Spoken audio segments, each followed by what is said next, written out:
before I even met my wife, brother, my brother, I prayed to Allah. Was in, I believe, it was November. Was in November. Was it, my wife always getting on me in 2016 or something like that. And I was in prayer, and Allah He came to me after I got out from Salat, and He says, "You're gonna meet your wife at Savior's Day,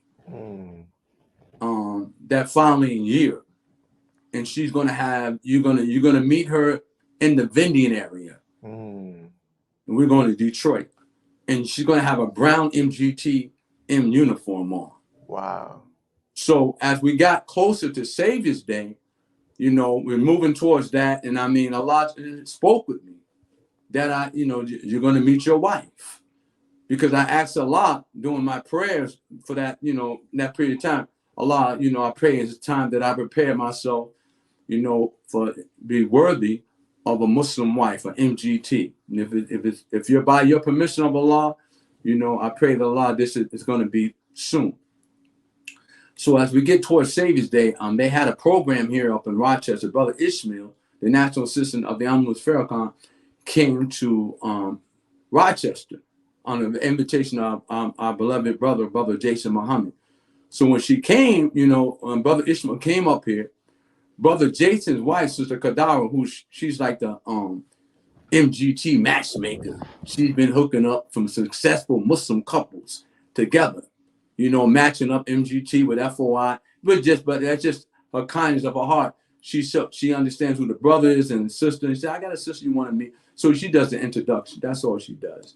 So when I got to Rochester, she said, "Brother Ronald, I got a sister I want you to meet." And I said, "What sister are you talking about?" Brother Jason is one of my best friends, her husband. And she said, "Well, when you come," and she showed it to me in Rochester while I was there, while Brother Ishmael visited, but I didn't get a chance to actually sit down and talk with her and get a chance to introduce myself to her, because I was on Brother Ishmael's security team. So as I left, they're telling me, and Brother Jason said, "Yeah, the sister was there, brother." And I said, "Really?" And they said, "But I didn't get a chance to meet her."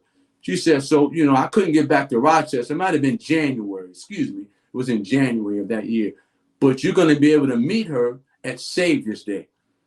I said, "What?" "Yeah, you're going to meet her at Savior's Day, brother." So, we couldn't I was going to come to Rochester to get introduced to her. Just, it was too much short of a time. So when I got to Detroit, Brother Jason's a vendor, Brother Willie. He's a vendor with bow ties, right? So I'm in the vending area at Savior's Day, talking with him, and his wife was at the table. She said, "Oh yeah, brother, Sister Colette is coming down to the vending area.